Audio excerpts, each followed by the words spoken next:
নমস্কার বন্ধুরা, মহাপ্রসাদ চ্যানেলে আপনাদের সবাইকে স্বাগত। আজ বানাবো নৃসিংহ চতুর্দশী স্পেশাল ভগবান নৃসিংহদেবের প্রিয় পানীয় পানাকম। আর তার সঙ্গে রয়েছে ভগবান নৃসিংহদেব কিভাবে আবির্ভূত হলেন সেই সম্পর্কে একটা ছোট্ট লীলা কাহিনী। তো আসুন শুরু করি। পানাকম বানানোর জন্য এখানে আমি কয়েক টুকরো তেঁতুলকে 1 থেকে 1.5 ঘন্টা জলে এইভাবে ভিজিয়ে রেখেছিলাম, যাতে তেঁতুলগুলো একটু নরম হয়ে যায়। এবার এই তেঁতুলগুলো থেকে একটু পাল্প বার করব। আমি ভগবান নৃসিংহদেব কিভাবে আবির্ভূত হলেন তার লীলা কাহিনী একটু ছোট্ট করে আপনাদেরকে বলছি। দক্ষিণ ভারতে মন্দিরাচল পর্বতে হিরণ্যকশিপু নামে এক দানব বহু বছর ধরে ব্রহ্মাদেবের কঠোর তপস্যা করতেন। একসময় ব্রহ্মাদেব সন্তুষ্ট হয়ে তার কাছে উপস্থিত হন এবং বলেন যে বর প্রার্থনা করতে। তখন হিরণ্যকশিপু ব্রহ্মাদেবকে অমরত্ব প্রাপ্তির বর জানালেন, কিন্তু ব্রহ্মাদেব তখনই জানিয়ে দিলেন যে কোনোভাবেই অমরত্বের বর দেওয়া যাবে না। এবার আমি একটা মাটির ভাঁড় নিলাম এবং সেখানে এই তেঁতুলের পাল্পটাকে ছেঁকে নিচ্ছি। তো তখন হিরণ্যকশিপু বুদ্ধি করে কয়েকটা শর্ত দিয়ে ঠিক অমরত্বেরই সমান কিছু বর চাইলেন।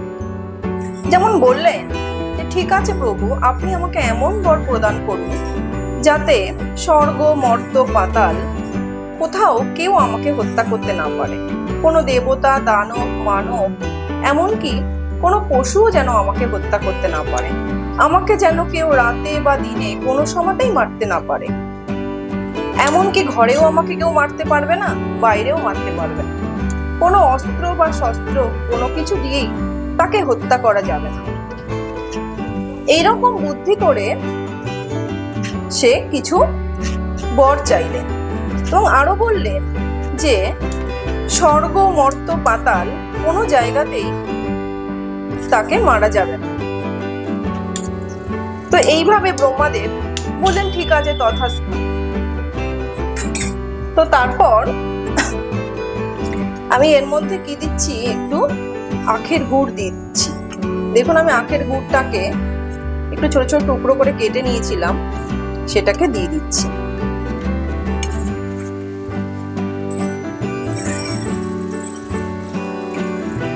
তো আমি এর মধ্যে আর একটু জল দিচ্ছি।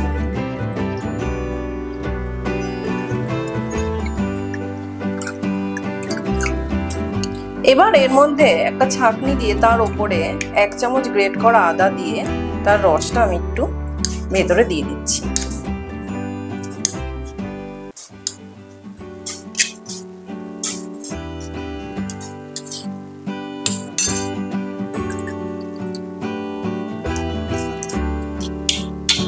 এবার একটা সাইডে রাখছি।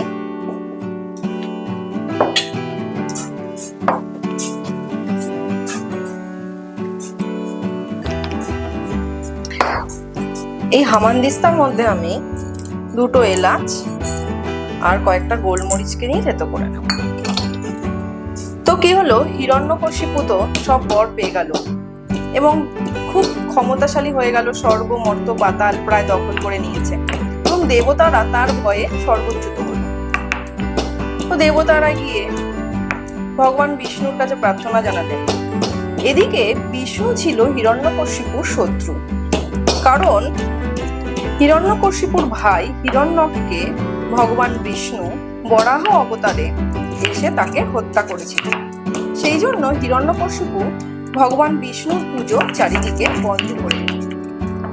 তো ভগবানের এমনই লীলা কাহিনী, কালের নিয়মে হিরণ্যকশিপুর এক সময় একটা পুত্র সন্তান হল। প্রথম পুত্র সন্তান, তার নাম রাখা হলো প্রহ্লাদ। যদিও তারপরে আরো অনেক পুত্র হয়েছিল হিরণ্যকশিপুর, কিন্তু প্রহ্লাদ মহারাজ ছিলেন হিরণ্যকশিপুর প্রথম পুত্র অর্থাৎ জ্যেষ্ঠ পুত্র। দেখুন আমি এটাকে থেতো করে নিয়েছি। এবার পানাকামের মধ্যে আমি এটাকে দিয়ে দিচ্ছি। এবার একটা চামচের সাহায্যে সবকিছুকে খুব ভালো করে মিশিয়ে নিচ্ছি।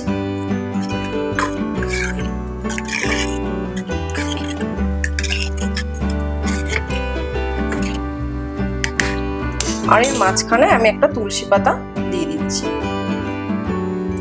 তো তারপর প্রহ্লাদ মহারাজ যখন বড় হলেন তখন সব সময় ভগবান বিষ্ণুর নাম সবসময় নিতেন। তো এই দেখে তার পিতা তো ক্ষুব্ধ হলেন, তাকে বিভিন্নভাবে হত্যার চেষ্টা করা হয়েছিল, কখনো আগুনে দহন করে, কখনো তার খাবারে হলাহল মিশিয়ে দিয়ে, কখনো বা পাহাড়ের ওপর থেকে নিচে ফেলে দিয়ে, বা কখনো সাপ দিয়ে তাকে দংশন করিয়ে, এবার বিভিন্নভাবে হত্যার চেষ্টা করা হয়েছিল।